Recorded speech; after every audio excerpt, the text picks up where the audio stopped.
Eleni, thank you so much for doing this with me again. Again, this will be our third time speaking on a recorded, conversation. So I'm excited. I'm so grateful to be here with you, Miss Jessica. It was 6.5 years ago, the first time we spoke. Yeah, That's yes. crazy. Now I know Wow. for sure someone is standing on the fast forward button of life because I still don't accept that. Fair, fair. I'm with you on that too. But this is what I love. I love the fact that you and I met completely randomly. Still can't quite figure out how you found me on Facebook and responded to my initial request to have Mhm. conversations with successful people, which turned into me starting a podcast and then you pushing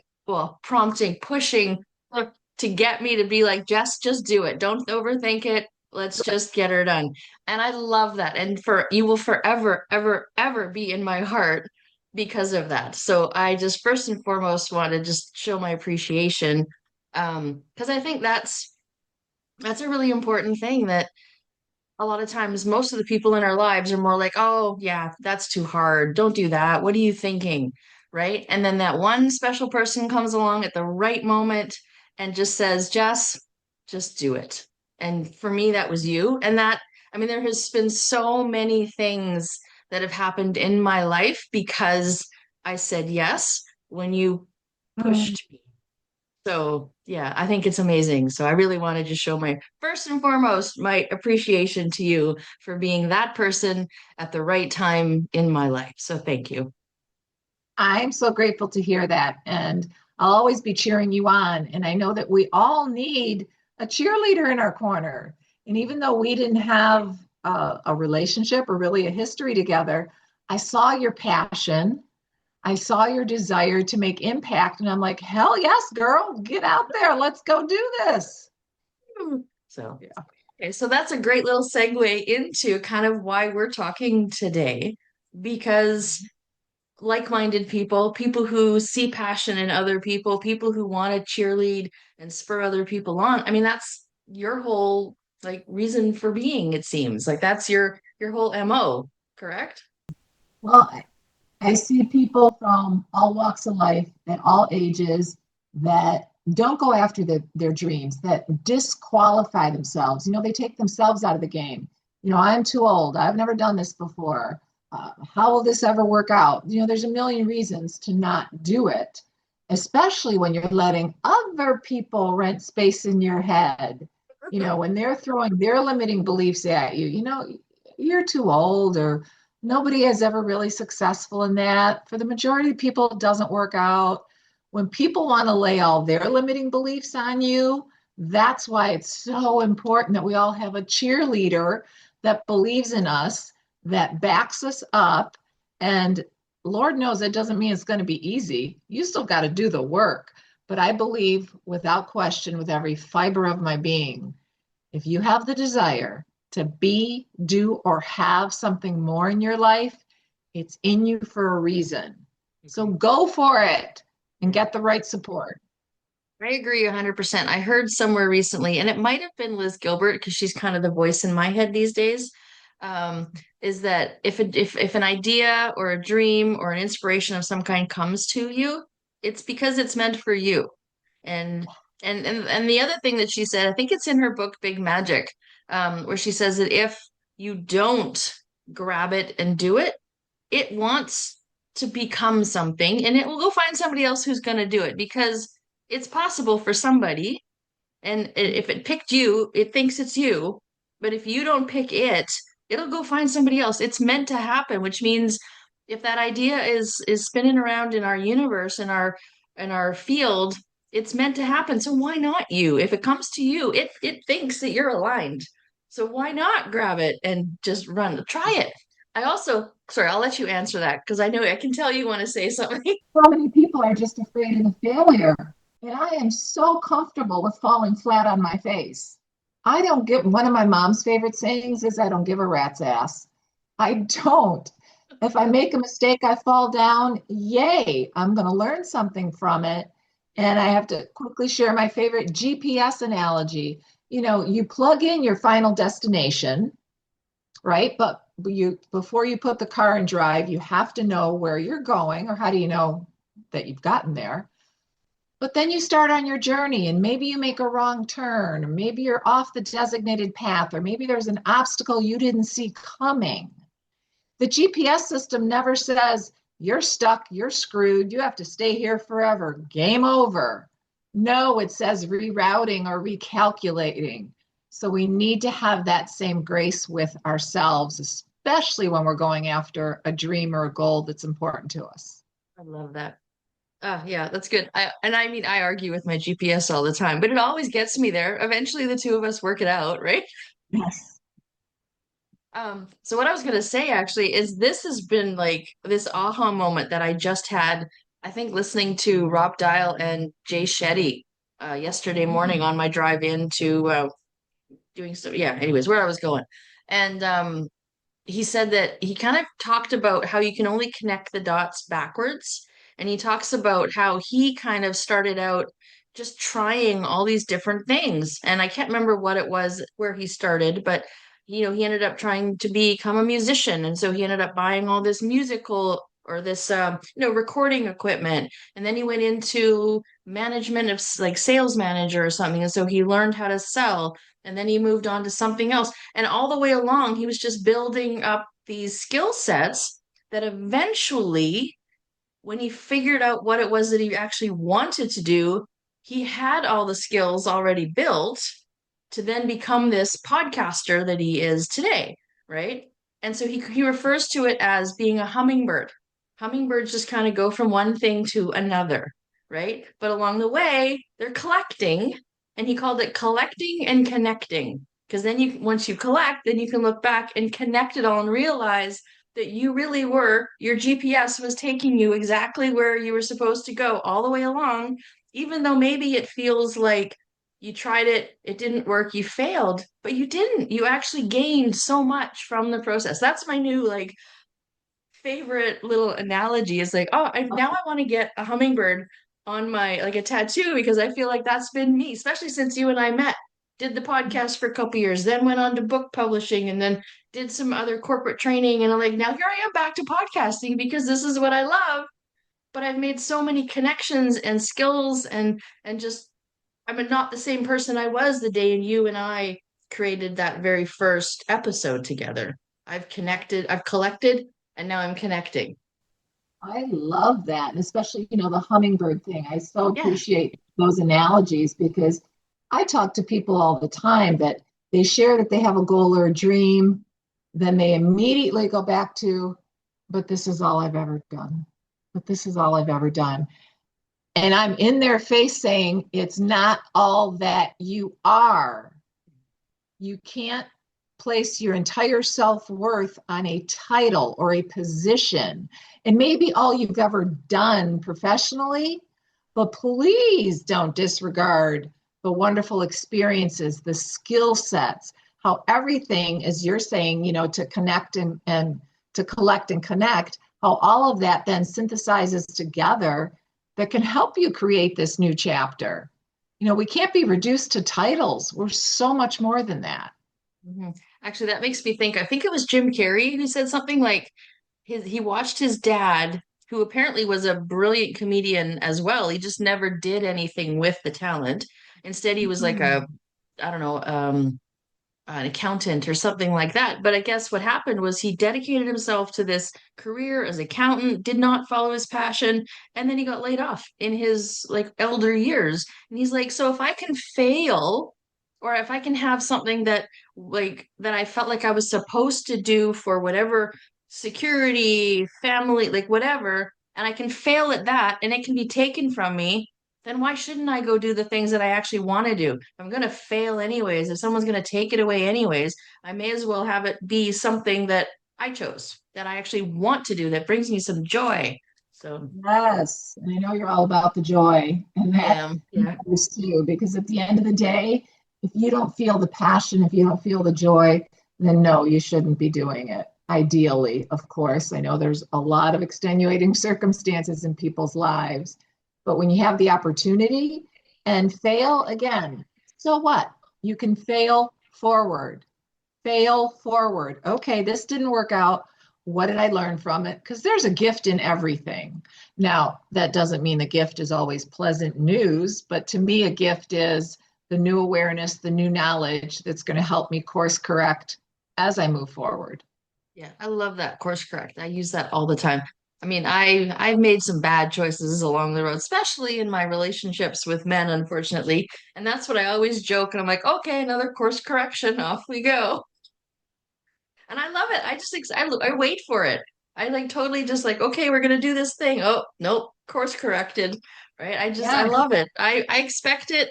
I anticipate it. Like it's coming, and so it doesn't surprise me. And I kind of it's almost a joke now. It's like, okay, I'm just waiting. What's the course correction? Like, it's great. I love it. But I think like the word failure has this horrible connotation. Like it's like we've all made the wrong meaning out of that word, right? I Yes. what do you think about that? How can we change that? How can we normalize that failure is actually what we should be striving for? Okay. But yes, I agree with you that there's so many negative connotations with failure, and people lay all the judgments on themselves, the guilt, the shame. And we do need to have a complete paradigm shift on how we look at failure. And I've seen a few different acronyms out there. If you, for example, if you just look at the word fail, how about looking at it as first attempt in learning? Ooh, I like that. First attempt in learning. If someone's out there thinking, well, everyone else did it their first time out of the gate, everyone else was successful as soon as they made that decision, they're lying. No, they weren't. Every single person that you may see out there in whatever industry, that you follow from, business to personal development and everything in between, has fallen flat on their faces, has lost money, has thought, how the hell is this going to work? But instead of saying, there's a big difference in failing and making it your identity that I'm a failure. Please, please don't ever do that. You fail, okay, acknowledge it, because it may have been something you blatantly did. So you got to be willing to look at the facts, Mm, but then look at it as a first attempt in learning. And please, please don't own it as an identity. yeah, that's I think that's the thing. I think you've really nailed what stops people, right? And then it's almost a confirmation bias too, right? It's like they Oh, see, I knew it wasn't going to work. It's almost like they failing almost proves them right, yes, right? So yes. it's like they almost want to fail so that they can go, see, I told you, I was right all along. And all those other negative voices in your head with the limiting beliefs from friends, family, coworkers, you're confirming everything that they shared, or everything that they projected onto you. And that to me is one of the toughest things, that we got to put up a force field. We have to, I told a client the other day, I said, I am going to make a suit of Teflon for you. So when Okay. people start throwing all that negative crap at you, it's not going to stick. It's going to roll right off. Because, and excuse my language, I always say you should own your own shit. You got to be honest. If you intentionally made a mistake, or you knew something was wrong and you didn't course correct, okay, be honest. Don't beat yourself up, just be honest.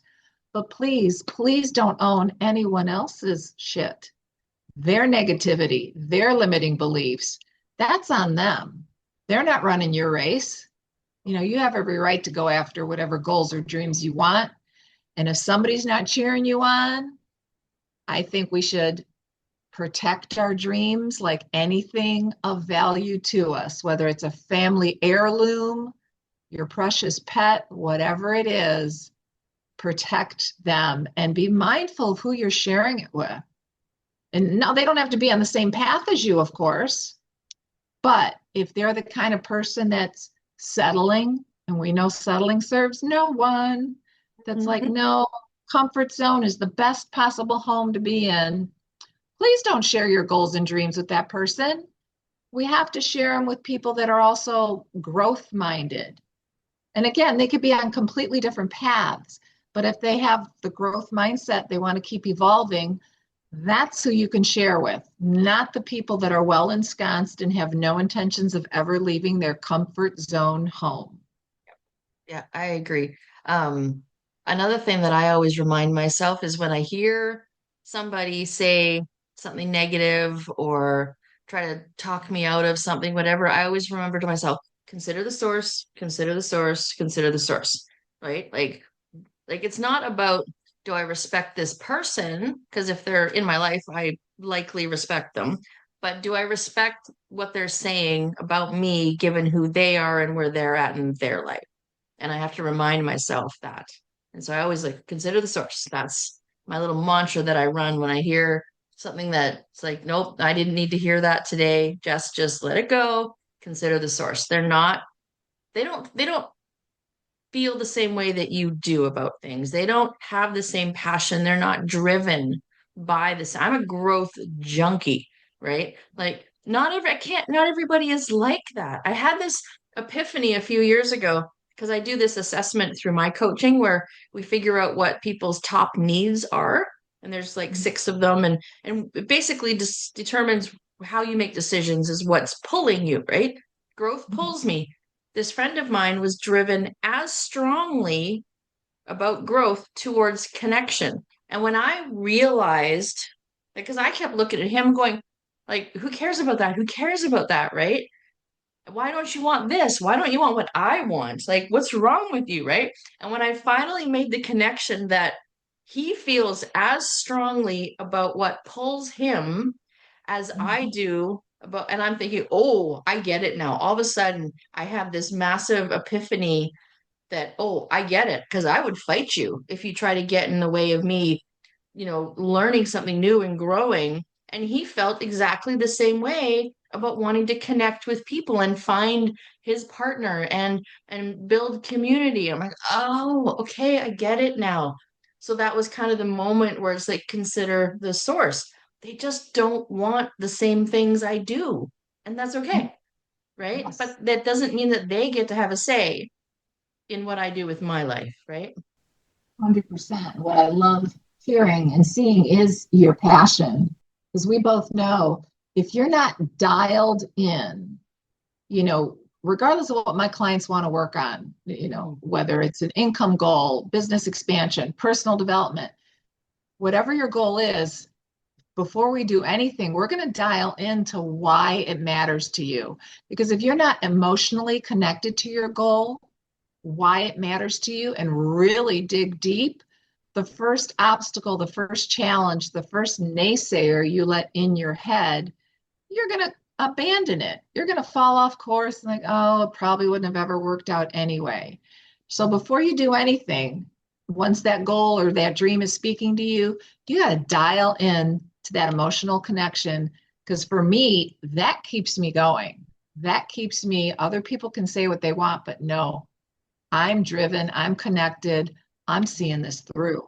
And I I feel love that it. passion from you as well. Thank you. It's funny. So, I mean, I'm constantly to read, to look over your shoulder and look at what's on your wall there. I feel like I'm constantly reinventing my why or needing to Yeah. constantly remind myself of it. So it's funny because whenever I do kind of get into a point where I am like this is hard, like why did I even start this, why did I accept this challenge, why like a different kind of why, right? Like why did I, but then I have, I'm sure you've done it too, like that 7 levels deep or seven whys or whatever it is, right? And so I redid that a couple of days ago just because I needed to like hear it again. I needed to see it. I needed to work through the process. So do you find like for yourself as well that every once in a while when you start to question yourself that you have to, you like doing the why isn't just a one-time thing, No, right? no, that's an excellent point.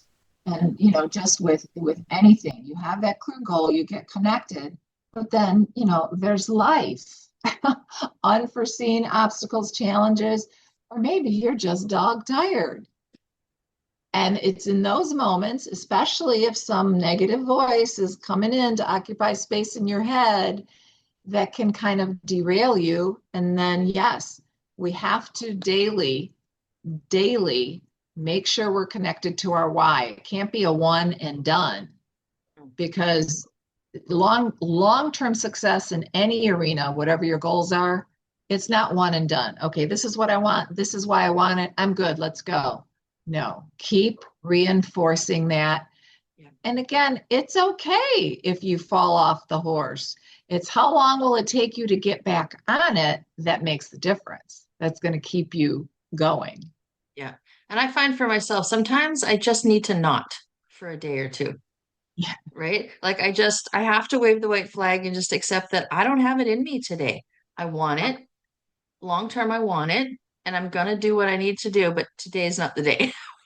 Today's just not the Yes. day, right? Yes. Because Yeah. again, let's be human. Let's have Yeah. grace with ourselves.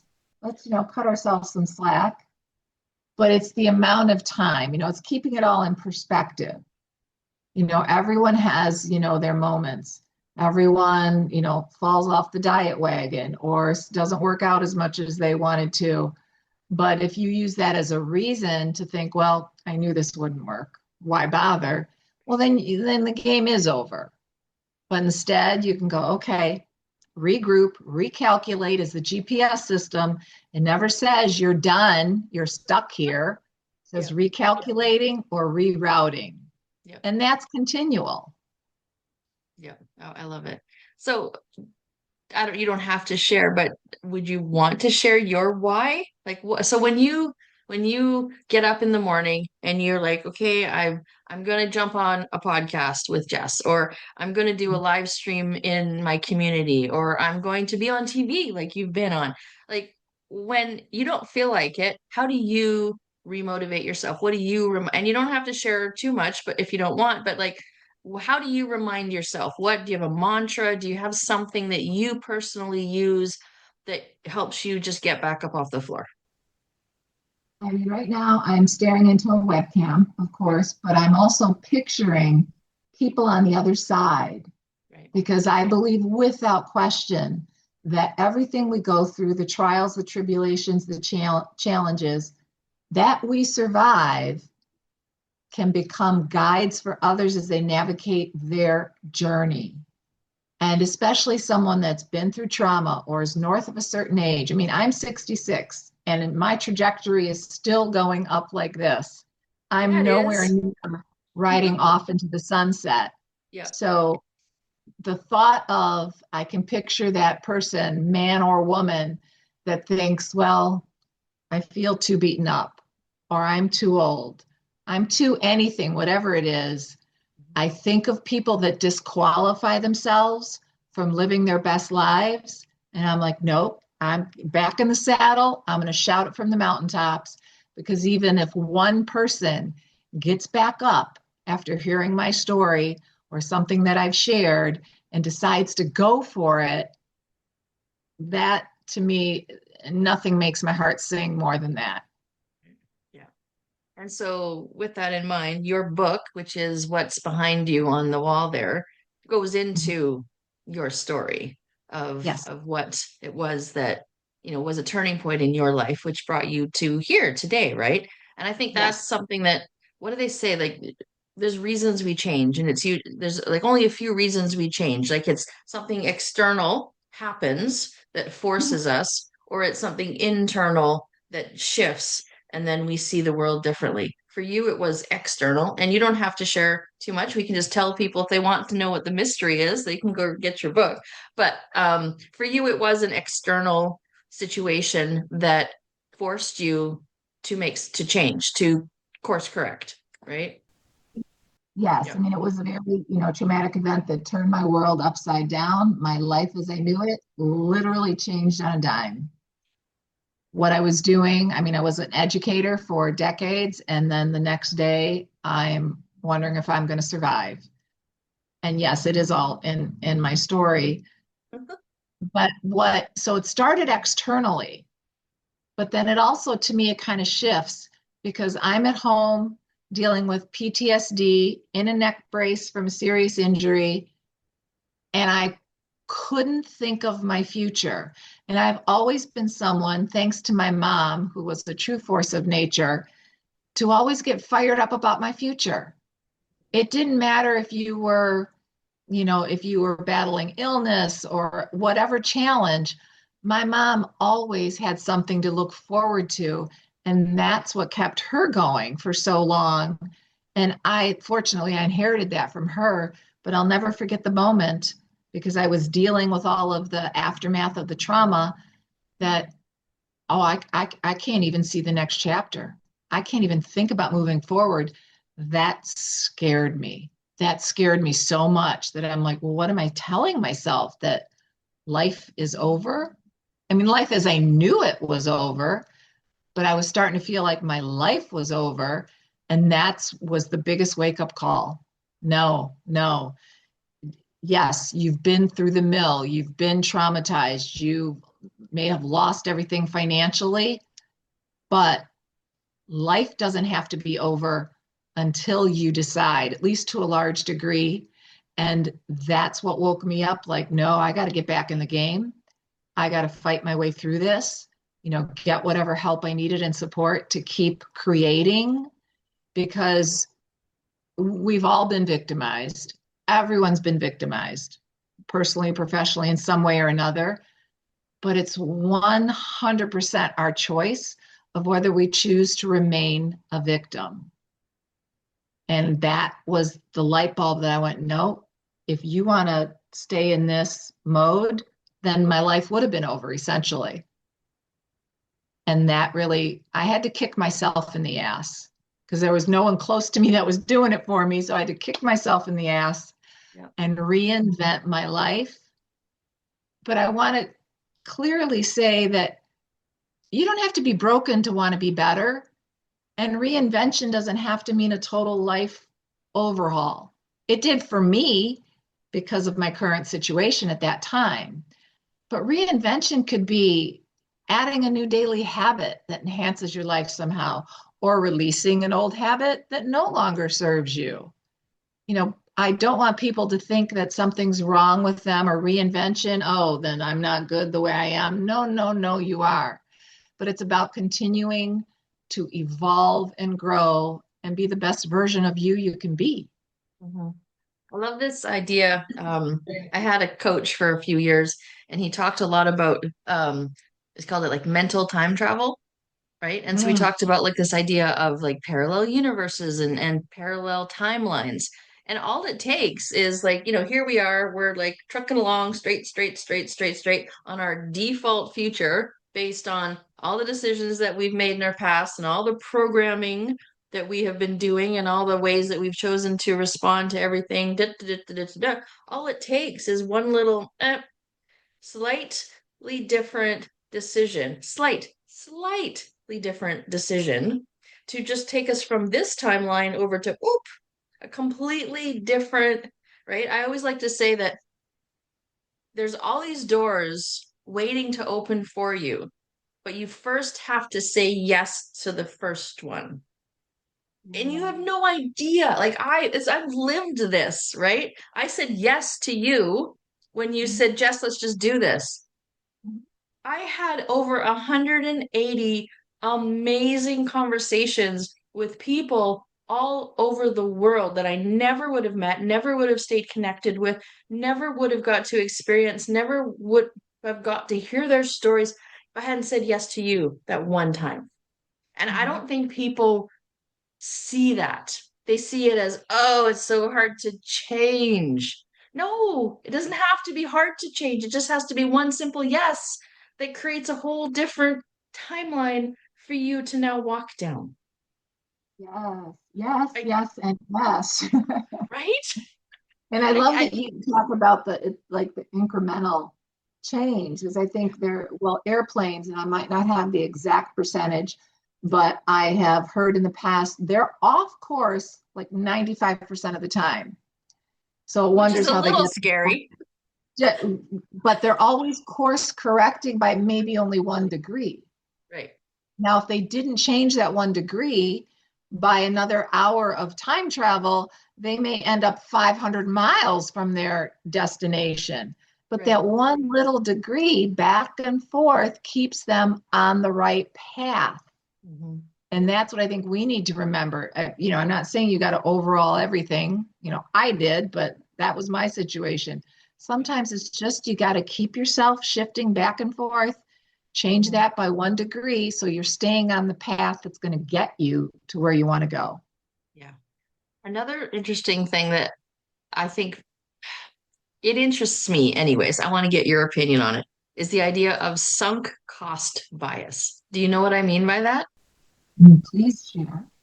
Okay, so basically it means that you've already invested so much time, money, whatever into this thing that now you feel like I have to stay committed to it. It could be a job, it could be a relationship, it could be a mindset, it could be, the way that you make your breakfast or you make your coffee, and it's I've sunk so much of me and my time into this that you start to think this is it. I can't not now because look at how much I've already put into it, right? So kind of back to the hummingbird thing and the idea of failure, right? So what? So what? I did this for a little while. I loved it for a little while, and then I lost interest. That's okay. That's okay.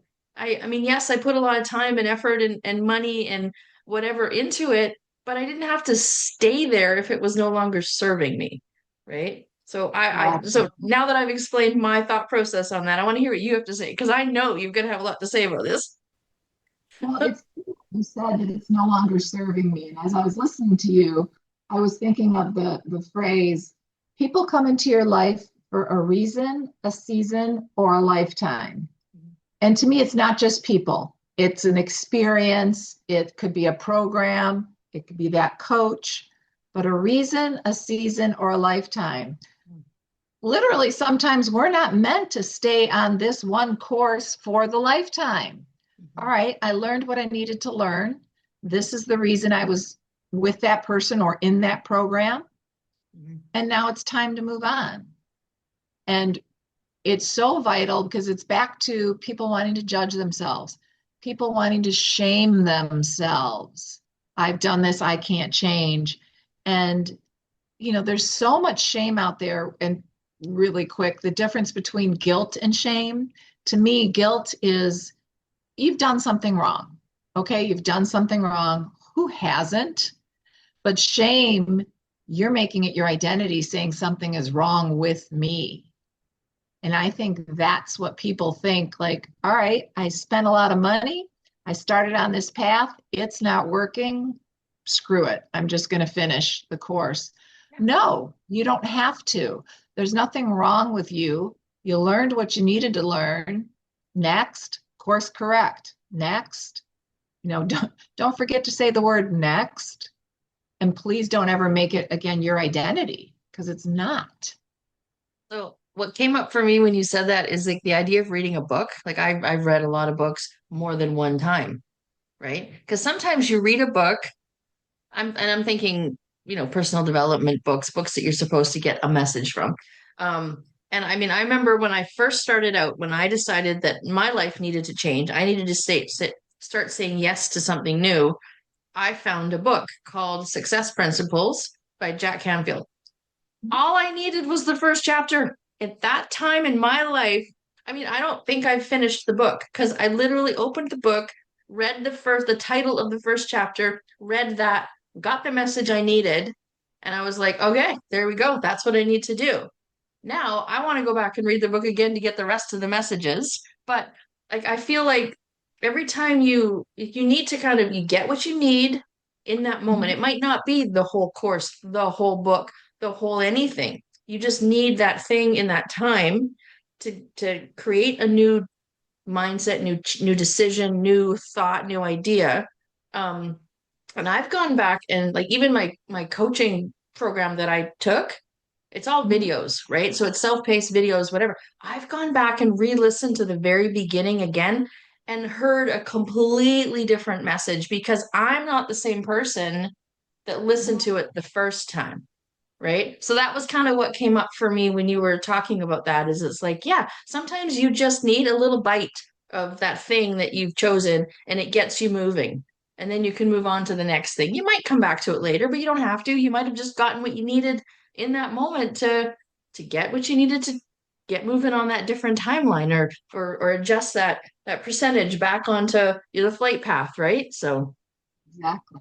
Exactly. have you experienced that as well? Where you just kind of like, oh, it's the right person at the right time with the right message. Yes.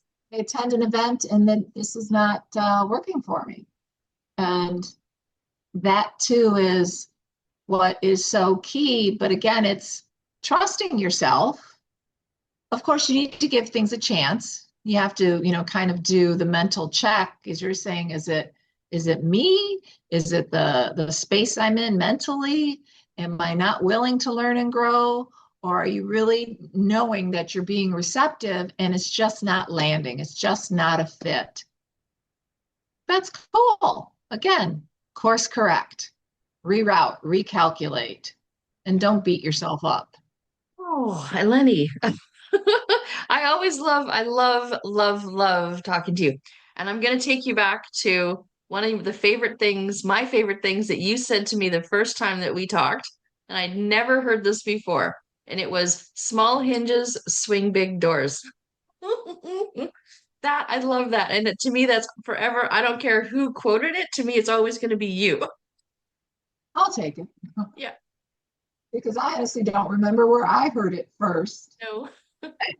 That is the point that I love. I think so many people, again, have that dream or desire to be, do, or have something more in their life, but they're looking at the end result. They're looking at it, oh, God, I'll never get there. How can I possibly do this? Instead of starting with that one small action, just like reinvention that I talk about in my book, you're not overhauling your life all in one day. You're starting with that one simple habit that's going to build on something else. And yes, that small hinge is going to end up swinging a big door.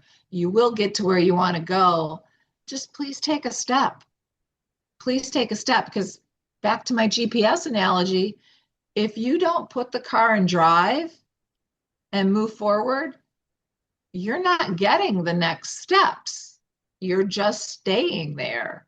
So it doesn't matter how small the step is, it could be the one that's pivotal to getting you on the direct path to where you want to go. Yeah, I love it. I love it.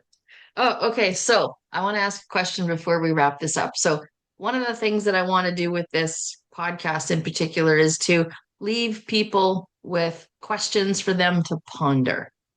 Mhm. So, if somebody is in a position where they have this pull that they like, I need to make some changes, or I really want to make some changes in my life, but I just, I don't know. I don't know. I don't have anybody supporting me. I don't have a voice cheerleading me on. I don't have I don't know what my first step is. Like, what question do you think that we could ask them to help them after they turn this off, that they can go and ponder to maybe help them come up with what that next step was, or maybe it's like a reason. Like, what would you suggest to somebody that they ask themselves? Yeah. If they are at the point where they do have that, I want to be, do, or have something more in my life, then really please spend time with why, and don't tell anybody else about it, but what does it mean to you emotionally? How is it going to impact your life personally and or professionally? Who would you be able to help or serve by doing this thing? Because people are always going to benefit, even if it's something totally personal to you, just by being this new elevated version of yourself, it's going to benefit people you cross paths with. So I would go back and just take time to journal. Why does this matter to me? Who will it benefit? How can I, serve others? And how am I going to feel if I don't go after this? How are you going to That's feel if you don't go after it? that's the one there. That's the one that would hit me like right here. Yes. Yeah. Yeah, I love it. I love it. Thank you so much. I really, really appreciate you. And one day I definitely want to come have you come back again and again and again. So I feel like Yes, you're one my day in forever person. repeat guest. One day in person somewhere. So Oh, right? Yeah, yes, absolutely. We'll plan a trip and we'll meet in the middle somewhere. there you go. Because where are you? You're in Florida? I'm in Florida, Yeah. Okay. Yeah. And I'm the other side and up. right? Yeah. We'll have to find where's dead center between the two of us, and we'll hopefully it'll be a nice place and we'll go meet there. There you go.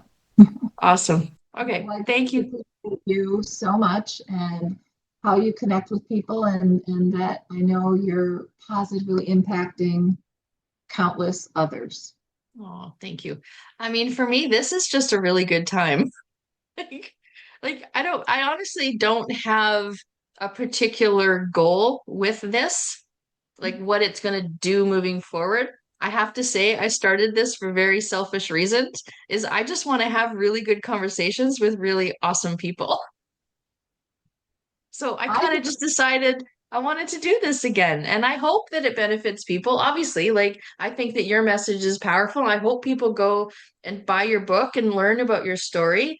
And I'll put a link to it in like the Amazon link or something, or you can send me a link, I'll put in it because I would love, obviously, to support you. More than anything, I'm just so grateful to be able to spend some time with you and have a conversation where maybe we can inspire somebody else to just, take that first step. So thank you. thank you. Yeah. Keep leaving people better off than when we found them. Yeah, there you go. I like that. Me included. Yes. So, yes.